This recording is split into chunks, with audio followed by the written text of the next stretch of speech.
Bendiciones en extremo. Hoy yo quiero empezar diferente. Yo quiero que ustedes sepan que el responsable y la responsable, porque son un compinche de que yo me esté viendo aquí a través de estas cámaras, con estas luces, se llaman Derek y Allison. Usted tiene que saber de esos muchachos, va a tener los números de teléfono al final para que usted los llame si usted necesita un video de calidad.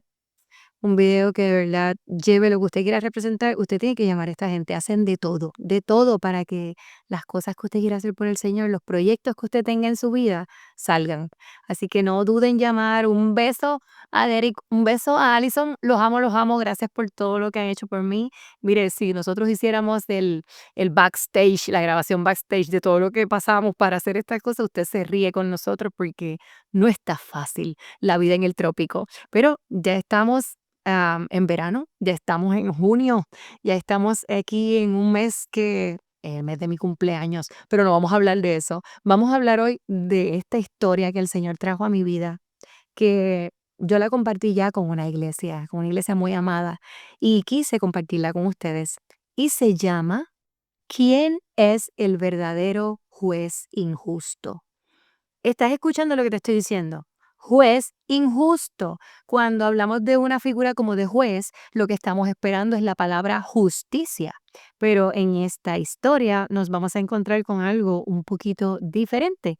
Así que si te estás conectando ahora, acabo de decir el título, ¿quién es el verdadero juez injusto? Aquí Ohame Avilés de Changing Life Ministries en Narrando Biblia se aprende en la nueva temporada. Así que vamos a hablar de esta historia, pero antes de comenzar, ustedes saben que a mí me gusta definir bien los términos. Y yo busqué lo que significa en el diccionario la palabra injusticia. Y me fui para el diccionario que me da confianza, que es el diccionario de la Real Academia. Y se define injusticia como alguien, algo, una acción, un hecho parcial, abusivo, arbitrario, ilícito, indebido, improcedente, inaceptable, entre las tantas definiciones que tiene ese término de injusticia.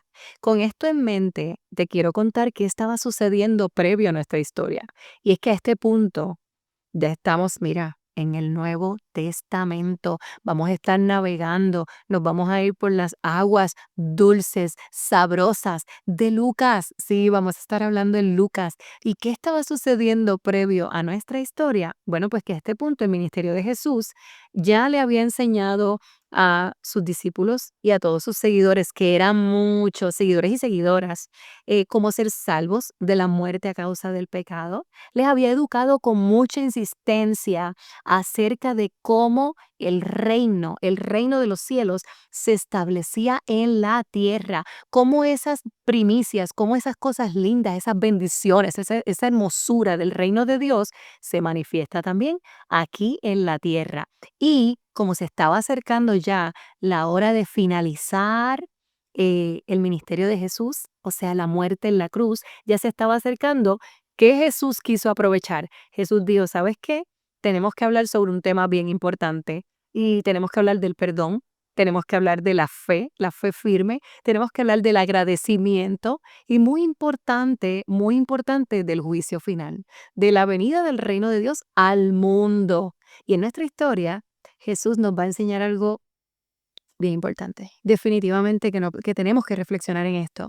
Así que el Señor, si nos va a hablar hoy acerca de un tema un poquito candente, ¿sabes por qué es? Porque el Señor sabe que lo necesitamos. Así que vamos a comenzar. Vámonos a navegar. Móntate conmigo en la lancha. Nos vamos en el bote para Lucas 18, donde dice que cierto día Jesús les cuenta una historia a sus discípulos para mostrarles que siempre debían orar y que no se dieran por vencidos. Eso quiere decir que venía algo fuerte. Y les dijo, había un juez en cierta ciudad que no tenía temor a Dios, ni se preocupaba por la gente. Un juez. Ni le temía a Dios, ni se preocupaba por la gente. Un juez, ¿ok? Una viuda de esa ciudad acudía a ese juez repetidas veces para decirle, hágame justicia en este conflicto con mi enemigo. Hay versiones que dicen con mi adversario. Miren, en la antigüedad uno de los peores estatus sociales era ser viuda. Y la viuda se clasificaba en varias, ¿verdad? En varias etapas, que era la viuda que estaba más o menos y la viuda que estaba bien mal. Y el término que se usa, el término traducido del griego en esta historia es almaná, que esa es la viuda que de verdad es la que estaba considerada como que la peor que estaba. ¿Por qué? Porque esta viuda es la que no tenía ningún hijo adulto, no tenía un yerno, no tenía recursos, nadie que podía ayudar para mantenerla. También era considerada viuda si no tenía un cuñado, o sea, el hermano de su esposo, que se uniera íntimamente con ella, según la costumbre llamada levirato. ¿Para qué? Para que ese cuñado y ella tuvieran un hijo y le diera herencia a su fallecido hermano. Esto está en Deuteronomio, nos parezca duro o no. Así que en la época del Antiguo Testamento, y mayormente en los pueblos paganos, se creía que cuando una mujer se le moría el esposo joven, antes de tiempo, antes de que envejeciera y que muriera, ¿verdad? Por enfermedad de vejez, se decía que era que hubo un pecado y que Dios estaba castigando a la viuda. Aquellas viudas que heredaban las deudas de sus esposos sufrían la desdicha de que los acreedores le iban a cobrar la deuda. ¿Y cómo la cobraban? Pues quitándole lo que tenía, quitándole sus hijos, haciéndolos esclavos. Y otra tradición bien penosa en la antigüedad es que las viudas tenían que tener cierta vestimenta específica. ¿Para qué? Para diferenciarla del resto de las mujeres. O sea, que todo el que veía a una viuda estaba viendo una desdicha caminando. Y en el caso de esta viuda, como les dije, del relato de Jesús, pues desconocemos ciertos detalles, pero por la traducción de la palabra que les hablé en griego, esa viuda era la viuda que estaba con muchos problemas. A veces nosotros estamos viendo a una viuda como esta, que fue muchas veces delante del juez, que fue bien desesperada y estaba clamando por ayuda. Y nosotros a veces vemos gente como esta que no tiene alternativas para sobrevivir y lamentablemente nuestra mente se vuelve parcial, se vuelve arbitraria, eh, pensamos cosas indebidas de esa persona y ante Dios esto se hace inaceptable. Criticamos y opinamos por su desesperado comportamiento. eh, y la pregunta que yo me hago y que me hice cuando estaba escribiendo esto, ¿quién actúa bien? ¿Quién actúa bien bajo la desesperación? Casi nadie. Casi nadie. Cuando te llega el desespero, comenzamos a hacer cosas que no pensábamos que íbamos a hacer. En el caso de esta mujer, se iba a morir de hambre. Sin embargo, nosotros cuando vemos gente desesperada, se nos olvida que nosotros podemos tener desespero y comenzamos a hablar en nuestra propia opinión del comportamiento y comenzamos a ser como los fariseos, como los religiosos, que comenzamos a ser como los maestros de la ley del tiempo de Jesús, a pasar juicio. Empezamos a decirle a otros, tú sabes qué, tú lo ves así, tú la ves así, lo que pasa es que pues, ha cometido muchos errores y pues está pagando sus consecuencias. Empezamos nosotros a tomar juicio. O sea, nosotros eh, empezamos a tener incomprensión, empezamos a perder la compasión, empezamos a perder el amor por el otro. Y muchos dirán, bueno, pero es que esta viuda estaba bien loca, insistiéndole a un juez que se sabía que no amaba a la gente, que no le importaba, que no creía en Dios. Sin embargo, esa mujer no le importó, siguió insistiendo. Y entonces otras personas pueden decir, mírala, tomando decisiones fuera de la voluntad de Dios. Mira, y Dios arriba mirando, Jesús y el Espíritu Santo, los tres así, viéndonos y diciendo, tantos pecados que te he perdonado a ti, tanta misericordia que he desbordado contigo, y tú tomándote el papel del juez injusto. Y continúa Jesús diciendo, mira, durante un tiempo, el juez, pues si el juez no le importaba a la gente, no le hacía caso, hasta que finalmente se dijo a sí mismo, yo no temo a Dios. A mí no me importa la gente, pero esta mujer me está volviendo loco. Me voy a ocupar de que reciba justicia porque me está agotando con sus constantes peticiones. Mire, lo tenía harto, lo tenía harto. Amigo, hermano, posiblemente hoy Tú puedes ser esa persona que está atravesando esa situación desesperante. Posiblemente tú eres la viuda, tú eres el viudo, lo has intentado todo, estás en graves problemas, recibiste un diagnóstico inesperado, estás atravesando una cruel injusticia, estás en un problema grave, hay traición, estás en medio de una crisis que parece que va a ser una desgracia. ¿Sabes qué? Jesús creó este relato y esta historia para que quedara intencionalmente escrita para ti y para mí. Esta viuda estaba actuando como una loca en medio de la desesperación, pero ¿sabes qué? Lo estaba haciendo mejor que otras personas. Ujú, y te voy a contar de quién. Mira, si nos vamos un momentito desde Lucas, vámonos al Viejo Testamento y vámonos a Primera de Reyes 19. Vámonos ahí un momentito, cuando estamos hablando de nada más y nada menos del profeta Elías. ¿Y sabes qué? Mm, Acab era el rey de ese tiempo cuando estaba Elías. Y Acab era el esposo de una mujer bien mala llamada Jezabel. Y Elías acababa de hacer un acto bien heroico. Acababa de enfrentar al pueblo de Israel y decirle a quién ustedes van a servir. ¿A Baal y a la diosa Acera o ustedes van a servir a Dios? Y el pueblo, ¿sabe qué es cómo se quedó así? Como calladito, como intimidado. Y él dijo, esto se va a acabar aquí. Y entonces manda a hacer unos sacrificios. Uno que se lo hicieran a Baal y el otro que lo hicieran para Dios. Y tú sabes la historia, búscate Primera de Reyes 19 y léela. Tú sabes que allí bajó el fuego, a pesar de que le habían echado 4 candungos de agua que él había dejado que tomaran ventaja a los 450 profetas de Baal. Él esperó en la hora de vespertina y en ese momento cuando oró a Dios, Dios bajó el fuego y Dios le demostró al pueblo que Dios era Dios. Y acababa de pasar algo terrible. Ese hombre, Elías, mató a todos aquellos profetas.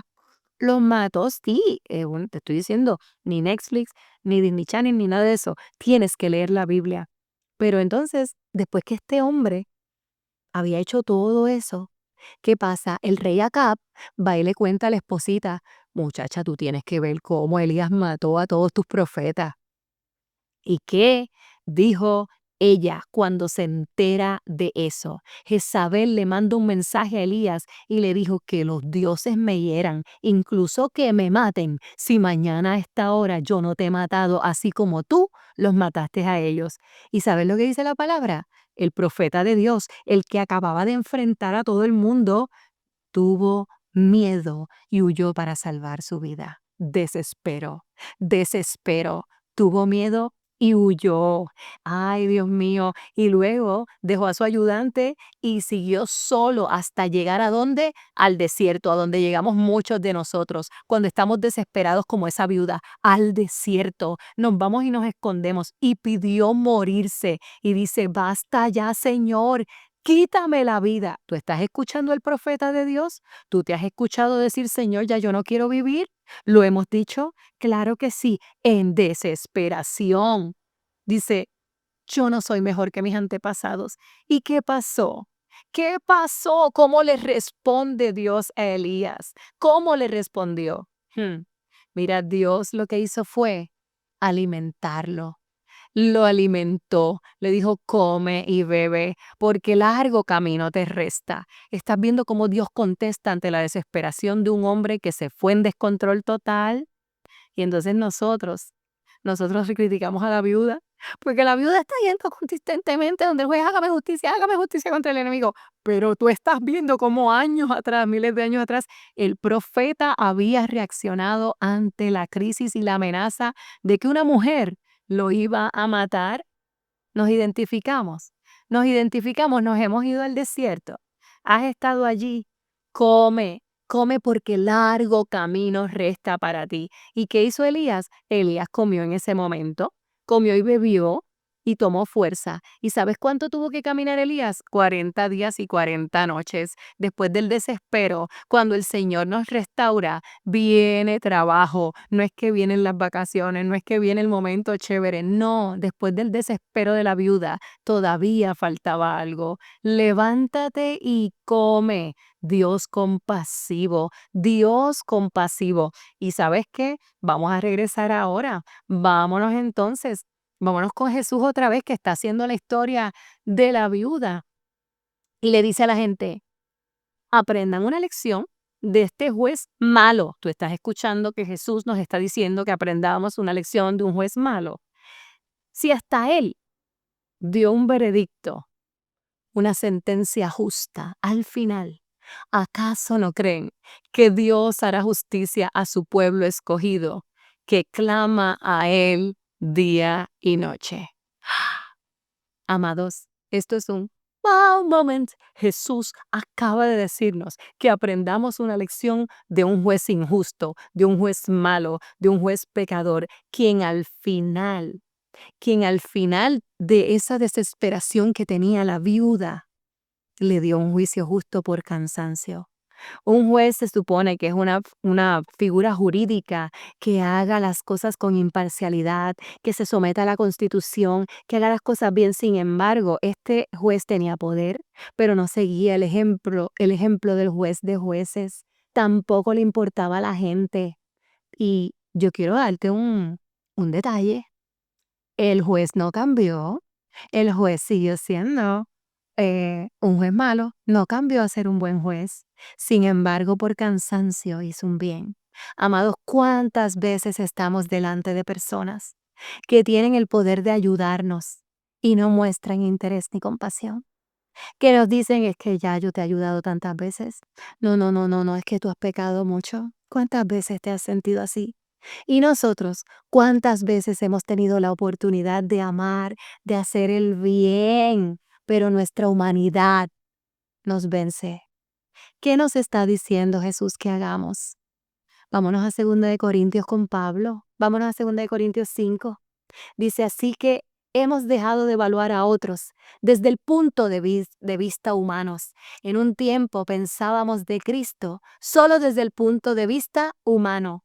¿Qué tan diferente lo conocemos ahora? Esto significa que todo el que pertenece a Cristo se ha convertido en una nueva persona. Qué lindo. La vida antigua ha pasado y una vida nueva ha comenzado. Y todo esto es un regalo ¿de quién? De Dios, quien nos trajo de vuelta a sí mismo por medio de Cristo. Qué lindo, pues Dios estaba en Cristo reconciliando al mundo consigo mismo, no tomando más en cuenta el pecado, la desesperación, los errores de la gente, y nos dio a nosotros este maravilloso mensaje de reconciliación.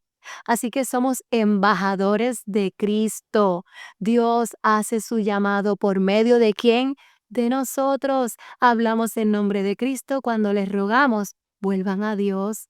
Pues Dios hizo que Cristo, que nunca pecó, ese sí que juez, ese juez sí que es justo, fuera la ofrenda por nuestro pecado, para que nosotros pudiéramos estar en una relación correcta con Dios. ¿Por medio de quién? De Cristo.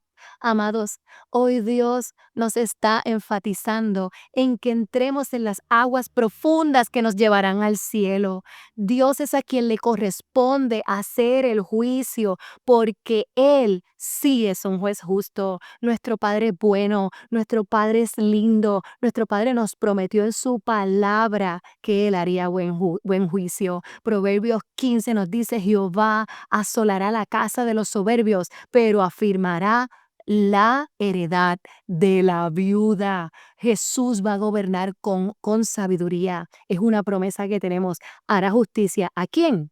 A su pueblo escogido, a los justos. ¿Quiénes son ese pueblo escogido? Pues ese pueblo que depende de Dios, ese pueblo que es dirigido por el Espíritu Santo. Amados, es hora de dejar de justificarnos. No es que yo no he cometido tantos errores, no es que yo no.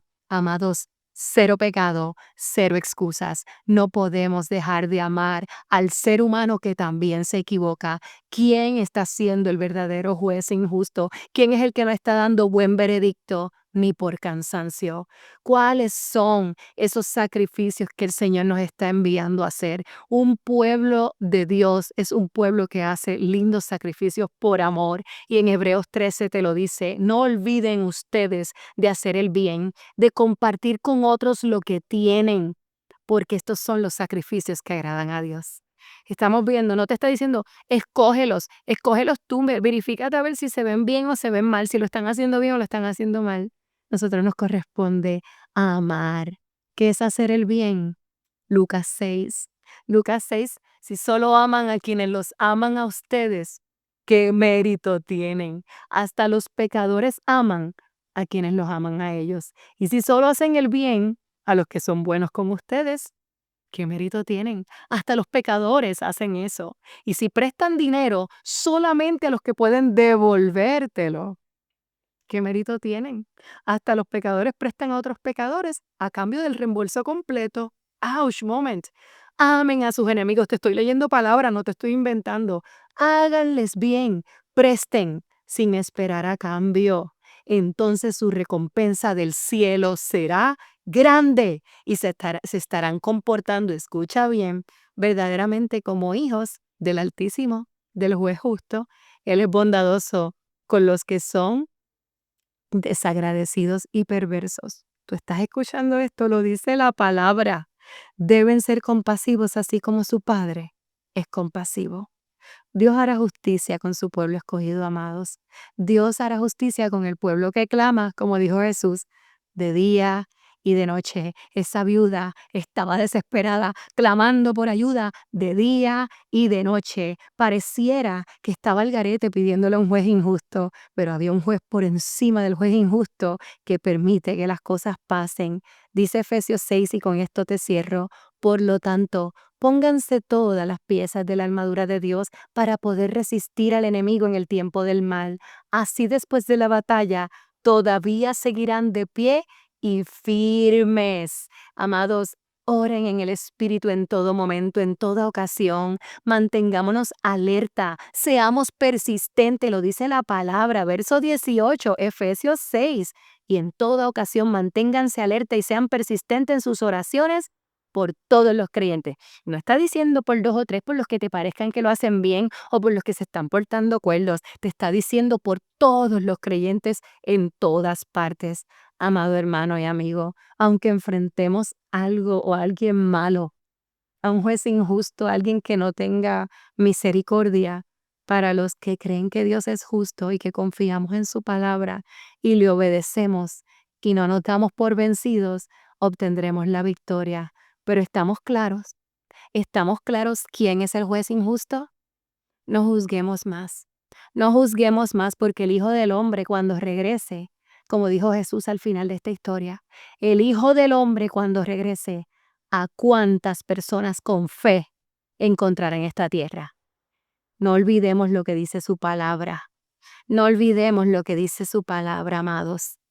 El apóstol Pablo lo dice en 1 de Juan 5 y estamos seguros de que Él nos oye cada vez que le pedimos algo que le agrada. Amados, no se desesperen, como dijo Jesús en Lucas 12. No nos desesperemos preguntándonos qué vamos a comer, qué vamos a beber. Solo quienes no conocen a Dios se preocupan por eso. Pero si vemos a alguien que está desesperado, que está desorientado, que se le olvidó esta parte de la Biblia en Lucas 12, no lo juzguemos. No seamos como el juez injusto.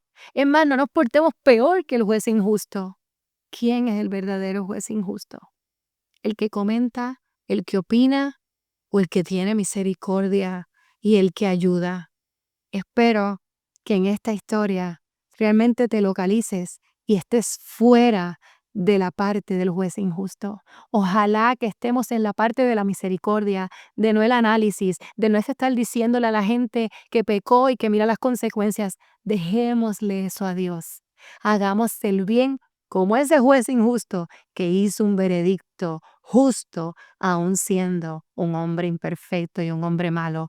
Bendiciones en extremo, que el Señor te bendiga y nos vemos pronto.